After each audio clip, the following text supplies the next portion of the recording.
Hi children, how are you all? Good. Welcome back to our GK class. Today we are going to learn a new lesson. Lesson 11. Why do we get sick? நாம் ஏன் நோய்வாய்ப்படுகிறோம்? Are you ready to see this lesson? Good. Our body is like a machine. நம்மளுடைய பாடி உடம்பை ஒரு மெஷினாகவும் சொல்கிறாங்க. It works very hard in digesting food, pumping blood, helping us to grow up etcetera. அதாவது digesting ஃபுட்டுனா ஜீரணம் நம்ம சாப்பிட்றதெல்லாம் ஜீரணமாக்கிறதுக்கும் நம்மளுடைய ரத்தத்தை பம்பிங் பிளட்னா ரத்த Gandhi, helps to grow up நம்ம வளர்கிறதுக்கும், நம்மளுடைய உடம்புல ரத்தம் ஊறுறதுக்கும், நம்ம உடம்புல ஜீரணமாகிறதுக்கும், நம்ம சாப்பிட்ட உணவெல்லாம் ஜீரணமாகிறதுக்கும், நம்ம வளர்கிறதுக்கும் நம்மளுடைய பாடி ரொம்ப கடினமாக உழைக்குது. நம்மளுடைய உடம்பு என்ன பண்ணுது? ரொம்ப கடினமாக உழைக்குது. But sometimes it gets attacked by germs. சில நேரங்களில் ஜெர்ம்ஸ்னால் கிருமிகளால் தாக்கப்படுது. germs are tiny creatures. ஜெர்ம்ஸுன்றது கிருமிகள், ஓகேவா? அந்த கிருமிகள் எப்படி இருக்குன்னா ரொம்ப சிறிய உயிரினங்கள், ரொம்ப சின்னதாக இருக்கும். that can cause diseases. அது நோய்களை ஏற்படுத்தும். அந்த கிருமிகள் என்ன பண்ணும்? நோய்களை ஏற்படுத்தும். They are so small that they cannot be seen without a microscope. அது எப்படி இருக்கும் அப்படின்னு பார்த்தீங்கன்னா ரொம்ப சின்னதாக இருக்கும். அதை நம்ம எதால் தான் பார்க்க முடியும்? மைக்ரோஸ்கோப்னால் நுண்ணோக்கியால் மட்டும்தான் அதை பார்க்க முடியும். அது இல்லாமல், நுண்ணோக்கி இல்லாமல் நம்ம அந்த கிருமியை பார்க்க முடியாது.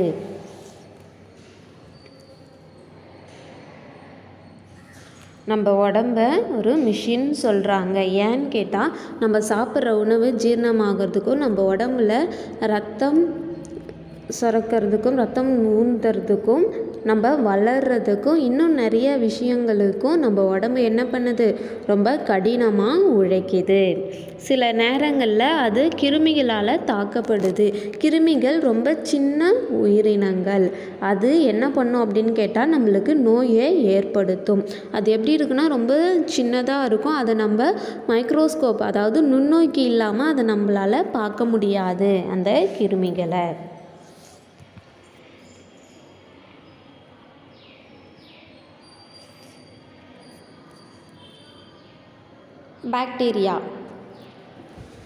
Bacteria can cause ear infections, sore throats, stomach upsets and cavities.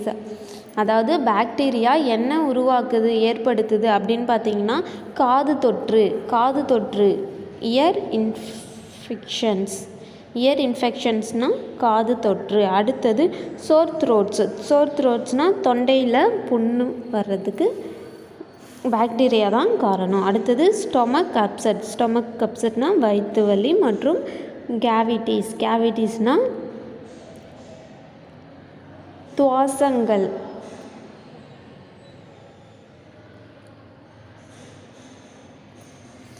இதெல்லாம் பாக்டீரியா மூலம் ஏற்படுது.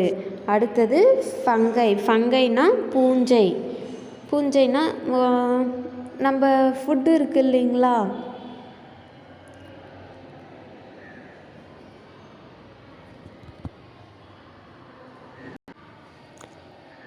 fungi can cause itching and rashes. Fungi என்ன ஏற்படுத்துது அப்படின்னா இட்சிங்னா அரிப்பு மற்றும் ரேஷஸ்னால் தடிப்பை. நமக்கு மேலே அரிப்பு ஏற்படுது இல்லைங்களா, அதுவும் நம்ம மேலே தடிசாக எதனா வந்துடுது இல்லைங்களா, அதெல்லாம் எதனால் வருதுன்னா ஃபங்கைனால் தான் வருது. அடுத்தது viruses. Viruses can cause flu, cold and fever. Virus என்ன உருவாக்குது அப்படின்னா உடம்பு சரியில்லாமல் ஆக்குது, சளி மற்றும் காய்ச்சலை உருவாக்குது. அடுத்தது, why do I get fever? எனக்கு எதுக்கு ஃபீவர் வருது அப்படின்னா, when germs attacks our body heats up so that the germs cannot survive. அதாவது கிருமிகள் தாக்கும்போது நம்ம உடம்பு சூடாகுது, அதாவது வெப்பமாகுது. அதனால் அந்த ஜெர்ம்ஸ் எல்லாம் அங்கே என்ன பண்ண முடியல, உயிர் வாழ முடியாது. அதனால் ஃபீவர்ஸ் வருது. அதுக்கு என்ன சொல்யூஷன் அப்படின்னு பார்த்தீங்கன்னா,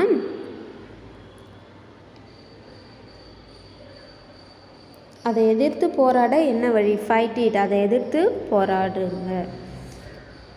drinking more fluids like water, milk, soup and juice. அதாவது தண்ணி மாதிரி இருக்க திரவங்கள் இருக்குது இல்லைங்களா, வாட்டர், மில்க்கு, சூப்பு, ஜூஸ் இதெல்லாம் இருக்குது இல்லைங்களா, இதெல்லாம் குடிக்கணும்.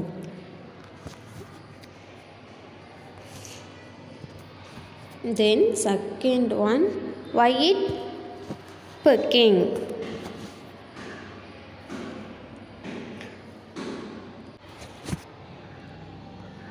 If you have germs in your stomach or you eat something bad, அதாவது நம்மளுடைய வயிற்றில் கிருமிகள் இருந்தாலோ இல்லை நம்ம சாப்பிடக்கூடிய பொருளில் வைரஸ் இருந்தாலும் நமக்கு என்னவாகும்? வயிற்று வலி ஏற்படும். Your stomach pushes it up and throw out of our mouth. அதை நம்ம வயிறு என்ன பண்ணாது, அந்த ஜெர்ம்ஸை ஏற்றுக்காமல் அதை தள்ளி நம்ம வாய் வழியாக அதை வெளியில் அனுப்புது.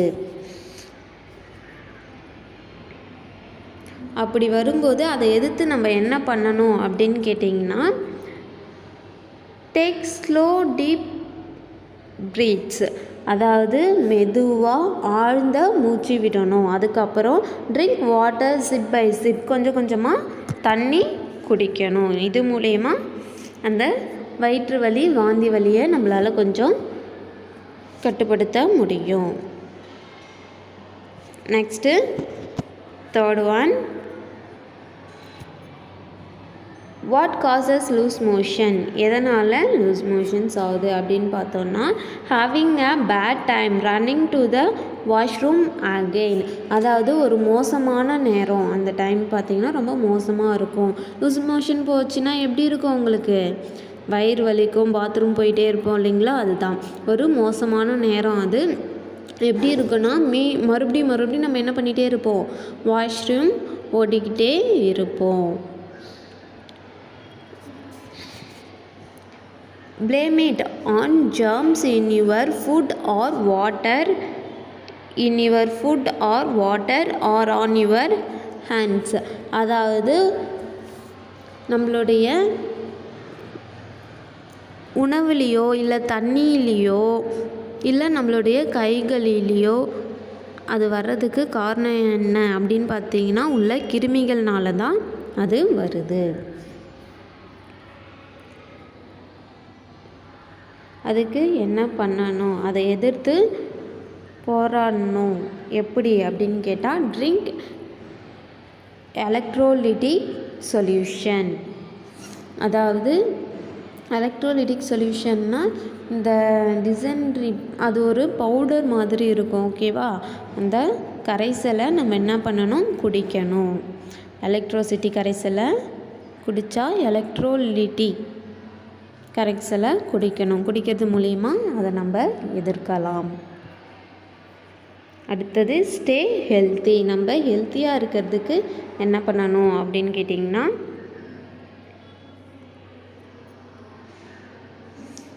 Cut your nails regularly. நம்மளுடைய நகங்களை என்ன பண்ணணும்? ரெகுலராக, அதாவது வாரத்தில் ஒரு நாள் கட் பண்ணணும். Take bath daily. தினமும் குளிக்கணும். Brush your teeth twice a day. நம்மளுடைய பற்களை தினமும் 2 தடவை ப்ரஷ் பண்ணணும். காலையில் மார்னிங் தூங்கி எழுந்து ஒரு டைம் பண்ணணும், நைட்டு படுக்க போகிறதுக்கு முன்னாடி ஒரு டைம் ப்ரஷ் பண்ணணும். Wash your hands before and after meals. நம்ம சாப்பிட போகிறதுக்கு முன்னாடி கை கழுவிட்டு தான் சாப்பிட போகணும், சாப்பிட்டதுக்கு அப்புறமும் கை கழுவணும். Eat fresh fruits and vegetables. அதாவது சுத்தமான காய்கறிகளையும் பழங்களையும் தான் சாப்பிடணும். Drink clean water. சுத்தமான தண்ணியை குடிக்கணும். இது மூலயமா நம்ம ஹெல்த்தியாக இருக்கலாம். Children, to you understand this lesson? அதாவது நம்ம உடம்ப ஒரு மிஷின் சொல்கிறாங்க. அது என்ன பண்ணுது, நம்ம சாப்பிட்ற சாப்பாட்டை ஜீரணமாக்கிறதுக்கும் நம்ம உடம்புல ரத்தத்தை ஊந்துறதுக்கும் நம்ம வளர்கிறதுக்கும் அது ரொம்ப கடினமாக உழைக்குது. அது கிருமிகளால் தாக்கப்படுது. அந்த கிருமிகள் எப்படி இருக்குன்னா ஒரு சிறிய உயிரினங்களாக இருக்கும். அது நோய்களை ஏற்படுத்தும். அதை நம்ம என்ன பண்ண முடியாது, கண்ணால் பார்க்க முடியாது. ரொம்ப சின்னதாக இருக்கிறதுனால அதை நம்ம மைக்ரோஸ்கோப்பால் மட்டும்தான் பார்க்க முடியும். பாக்டீரியாவால் காது தொற்று, தொண்டை புண்ணு, வயிற்று வலி இதெல்லாம் வருது. ஃபங்கையால் அரிப்பும் தடிப்பும் வருது. வைரஸால் சளி, காய்ச்சல் இதெல்லாம் நமக்கு ஏற்படுத்துது. நமக்கு ஃபீவர் வர்றதுக்கு என்ன அப்படின்னு பார்த்தீங்கன்னா, நம்மளுடைய உடம்புல ஜெர்ம்ஸ் அட்டாக் பண்ணும்போது நம்மளோட பாடி என்னவாகிடுது, ரொம்ப ஹீட்டாக ஆகிடுது. அதனால் அந்த ஜெர்ம்ஸால் அங்கே உயிர் வாழ முடியாது. அதை எதிர்த்து நம்ம என்ன பண்ணணும் ஃபீவர் வராமல் இருக்கிறதுக்கு, இல்லை வந்தாலோ அதை எதிர்த்து நம்ம என்ன பண்ணணும் அப்படின்னு கேட்டிங்கன்னா, தண்ணி போன்ற திரவங்களை குடிக்கணும். தண்ணி, பால், சூப்பு, ஜூஸ் இதெல்லாம் குடிக்கலாம். அடுத்தது ஸ்டொமக் பெயின் எப்படி வருது அப்படின்னு கேட்டிங்கன்னா, நம்ம ஜெர்ம்ஸ்னால் வருது. நம்ம வயிற்றில் ஜெர்ம்ஸ் இருக்கிறதுனாலையோ இல்லை ஏதாவது நம்ம ஒரு கெட்டுப்போன பொருளை சாப்பிட்றதுனாலையோ வயிற்று வலி வருது. அந்த வயிறு அதை ஏற்றுக்காமல், அந்த ஜெர்ம்ஸை ஏற்றுக்காமல் அதை தள்ளி நம்ம வாய் வழியாக வெளியே வாமிட்டாக நம்ம வெளியே எடுக்கிறோம். அதுக்கு நம்ம அந்த டைமில் என்ன பண்ணலாம் அதை எதிர்த்து அப்படின்னு கேட்டிங்கன்னா, மெதுவாக ஆழ்ந்து மூச்சு விடணும். தண்ணி கொஞ்சம் கொஞ்சமாக தண்ணி குடிக்கணும். அடுத்தது லூஸ் மோஷன்ஸ் பார்த்திங்கன்னா அது ஒரு மோசமான நேரம். அந்த டைமில் நம்ம எப்போ பாரு என்ன பண்ணிகிட்டு இருப்போம், வாஷ்ரூமுக்கு போயிட்டு வந்துக்கிட்டு இருப்போம். இது தண்ணி இல்லை நம்ம சாப்பிட்ற உணவு நம்ம கைகளில் கிருமிகள் இருக்கிறது மூலயமா அது நம்ம வாய்க்கு போயிட்டு என்னவாகுது, லூஸ் மோஷன்ஸ் போகுது. இதுக்கு நம்ம என்ன பண்ணலாம் அப்படின்னு கேட்டிங்கன்னா, எலக்ட்ரோலிட்டி சொல்யூஷனை யூஸ் பண்ணலாம். எலக்ட்ரோலிட்டி கரைசல் அதை குடிக்கிறது மூலயமா என்னவாகுது அப்படின்னு பார்த்திங்கன்னா அந்த லூஸ் மோஷன் நிற்குது. அதுக்கப்புறம் எப்படி நம்ம ஹெல்த்தியாக இருக்கணும் அப்படின்னா, நம்மளுடைய நெய்யில் ரெகுலராக கட் பண்ணணும். வீக்லி ஒன்ஸ் கட் பண்ணணும். அடுத்தது தினமும் குளிக்கணும். நம்ம பற்களை 2 முறை ப்ரஷ் பண்ணணும். மார்னிங் தூங்கி எழுந்தோடனே நைட்டு படுக்கிறதுக்கு முன்னாடி ஒரு டைம் ப்ரஷ் பண்ணணும். நம்ம கைகளை சாப்பிட்றதுக்கு முன்னாடியும் சாப்பிட்டதுக்கு அப்புறமும் கண்டிப்பாக கைகளை கழுவணும். ஃப்ரெஷ் ஃப்ரூட்ஸ் அண்ட் வெஜிடபிள்ஸ் தான் ஈட் பண்ணணும். அதுக்கடுத்தது தூய்மையான தண்ணியை குடிக்கணும். ஓகேவா children? To you follow this? இதெல்லாம் நீங்கள் ஃபாலோ பண்ணுவீங்களா? சரி. ஓகே சில்ட்ரன், பாய். தேங்க்யூ.